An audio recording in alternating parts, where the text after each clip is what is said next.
Halo Sobat Biota semuanya, selamat datang di video pembelajaran kami.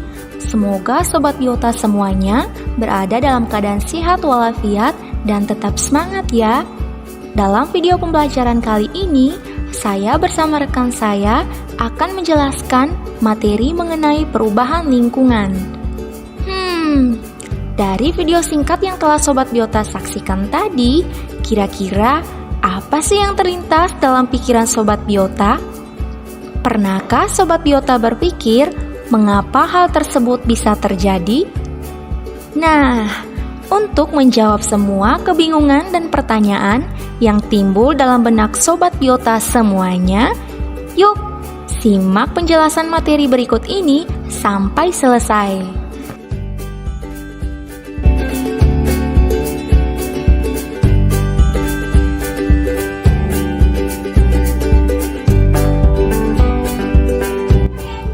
Sobat Biota, kali ini kita akan masuk pada pembahasan mengenai perubahan lingkungan. Perubahan lingkungan yang terjadi pada lingkungan hidup manusia akan mengganggu keseimbangan lingkungan karena peran komponen lingkungan telah berubah. Perubahan lingkungan dapat terjadi karena campur tangan manusia ataupun karena faktor alami. Dampak dari perubahan lingkungan dapat bermacam-macam, tetapi pada akhirnya manusia pula yang harus bertanggung jawab dan mengatasinya. Nah, dari perubahan lingkungan itu sendiri terdiri dari dua, yaitu perubahan lingkungan diakibatkan oleh ulah manusia dan perubahan lingkungan yang diakibatkan oleh faktor alam. Nah, yang pertama kita akan membahas mengenai perubahan lingkungan karena campur tangan manusia. Nah, perubahan lingkungan karena campur tangan manusia ini adalah perubahan yang diakibatkan oleh ulah tangan manusia yang kurang bertanggung jawab. Misalnya, melakukan penebangan hutan, pembangunan pemukiman, dan intensifikasi pertanian, di mana dapat mengurangi fungsi kerja ekosistem yang tentunya akan berdampak bagi kehidupan keanekaragaman hayati. Nah, Sobat Biota, selanjutnya yang kedua yaitu perubahan lingkungan karena faktor alam. Nah, perubahan lingkungan karena faktor alam ini disebabkan oleh bencana alam seperti kebakaran hutan di musim kemarau, letusan gunung berapi, gempa bumi, maupun bencana banjir. Nah, gimana nih Sobat Biota? Masih penasaran atau sudah puaskah Sobat Biota mengenai materi yang telah disampaikan? Jika Sobat Biota belum memahaminya, yuk simak penjelasan selengkapnya lagi. Selanjutnya kita masuk pada pencemaran lingkungan. Pencemaran lingkungan adalah masuknya atau dimasukkannya makhluk hidup, zat, energi, atau komponen lain ke dalam lingkungan.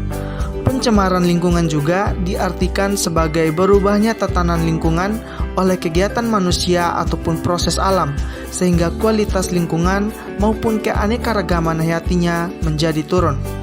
Ada beberapa jenis pencemaran lingkungan yang kita ketahui. Yang pertama yaitu pencemaran udara, pencemaran air, pencemaran tanah, dan pencemaran suara. Tahukah sahabat Biota, apa yang menjadi faktor penyebab terjadinya pencemaran udara? Pencemaran udara adalah sebuah kondisi di mana udara tercampur dengan zat lain atau unsur lain yang mengakibatkan kondisi buruk pada udara menjadi tidak layak atau bahkan membahayakan untuk digunakan makhluk hidup. Pencemaran udara dapat ditimbulkan oleh sumber-sumber alami maupun kegiatan manusia itu sendiri. Lalu, apa saja dampak dari terjadinya pencemaran udara? Dampak dari pencemaran udara yaitu terjadinya penipisan lapisan ozon, kemudian terjadinya pemanasan global atau global warming, terjadinya penyakit pernafasan, misalnya jantung, paru-paru, dan tenggorokan, lalu terganggunya fungsi reproduksi, stres dan penurunan tingkat produktivitas, kesehatan dan penurunan kemampuan mental anak-anak, dan penurunan tingkat kecerdasan IQ anak-anak. Selanjutnya kita masuk pada pencemaran pada air. Tahukah sahabat Biota apa yang menjadi faktor penyebab terjadinya pencemaran air?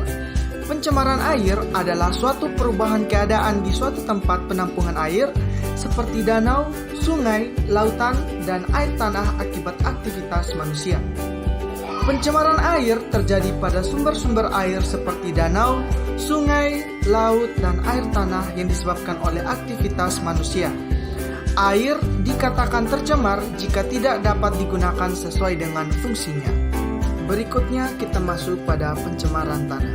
Pencemaran tanah terjadi akibat ketika area permukaan atau bahkan bawah tanah tercemar oleh polutan atau kontaminan. Pencemaran ini dapat disebabkan oleh banyak faktor, baik dari aktivitas manusia maupun faktor alamiah. Ada pencemaran yang terjadi secara alamiah dan ada pula yang terjadi akibat aktivitas manusia. Selanjutnya kita masuk pada pencemaran suara. Polusi suara atau pencemaran suara adalah gangguan pada lingkungan yang ditimbulkan oleh bunyi atau suara yang mengakibatkan ketidaktentraman makhluk hidup dan mengganggu kesehatan. Oke Sobat Biota, selanjutnya kita masuk pada upaya penanggulangan dari pencemaran lingkungan. Nah, dari permasalahan pencemaran lingkungan yang sering terjadi di kota kita adalah permasalahan sampah, yang semakin banyaknya limbah sampah yang dihasilkan oleh masyarakat atau manusia yang kurang bertanggung jawab sehingga menyebabkan sampah bersebaran di mana-mana.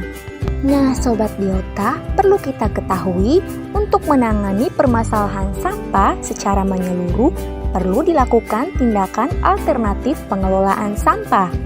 Nah, tindakan alternatif tersebut bisa menangani semua permasalahan pembuangan sampah dengan cara mendaur ulang semua limbah yang telah dibuang kembali menjadi ke ekonomi masyarakat ataupun untuk alam, sehingga dapat mengurangi tekanan terhadap sumber daya alam.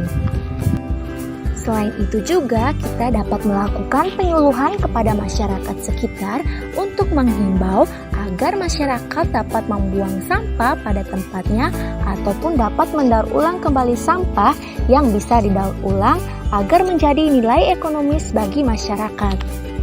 Hal tersebut bisa kita lakukan dengan cara menanamkan kesadaran diri agar membuang sampah pada tempatnya. Nah, Sobat Biota semuanya, berakhir sudah penjelasan materi perubahan lingkungan kita pada video pembelajaran kali ini.